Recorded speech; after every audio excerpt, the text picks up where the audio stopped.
ധീരതയ്ക്കുള്ള രാഷ്ട്രപതിയുടെ സൈനിക അവാർഡുകൾ പ്രഖ്യാപിച്ചു. 9 പേർ കീർത്തിചക്ര അവാർഡിന് അർഹരായി. മലയാളിയായ മേജർ തരുൺ വാസുദേവൻ ഉൾപ്പെടെ 19 പേർക്കാണ് ശൗര്യചക്ര അവാർഡ്. വിഷ്ണു ചേരുന്നു. വിഷ്ണു, ഏറ്റവും അഭിമാനകരമായ അവാർഡുകളാണ് പ്രഖ്യാപിക്കപ്പെട്ടത്. വിശദാംശങ്ങൾ.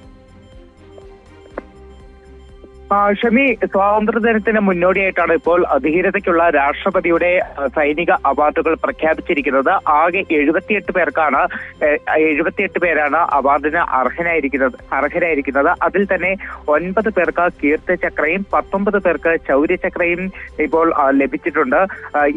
7 പേർക്ക് മരണാനന്തര ബഹുമതിയായിട്ടാണ് ഇപ്പോൾ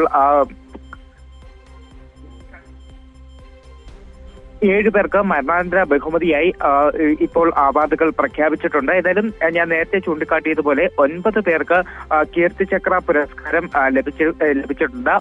മരണാനന്തര ബഹുമതിയായി പുരസ്കാരം ലഭിച്ചവരിൽ പാരാ സ്പെഷ്യൽ ഫോഴ്സിലെ ഹവീൽദാറായിരുന്ന ഗജേന്ദ്ര സിംഗും ഉൾപ്പെടുന്നുണ്ട്.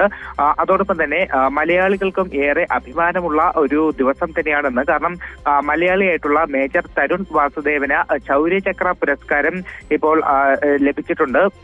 അതോടൊപ്പം തന്നെ CAPF കേന്ദ്ര മന്ത്രാലയ ഉദ്യോഗസ്ഥർക്കും എന്തായാലും ഇത്തവണ ബഹുമതി നൽകിയിട്ടുണ്ട്. നേരത്തെ വിവിധ സേനകളിൽ ഉള്ളവർക്കായിരുന്നു ഇത്തരത്തിൽ ധീരതയ്ക്കുള്ള രാഷ്ട്രപതിയുടെ പുരസ്കാരം നൽകിയിരുന്നതെങ്കിൽ ഇത്തവണ CAPF കേന്ദ്ര മന്ത്രാലയ ഉദ്യോഗസ്ഥർക്കും ബഹുമതി നൽകിയിട്ടുണ്ട്. ഷമി.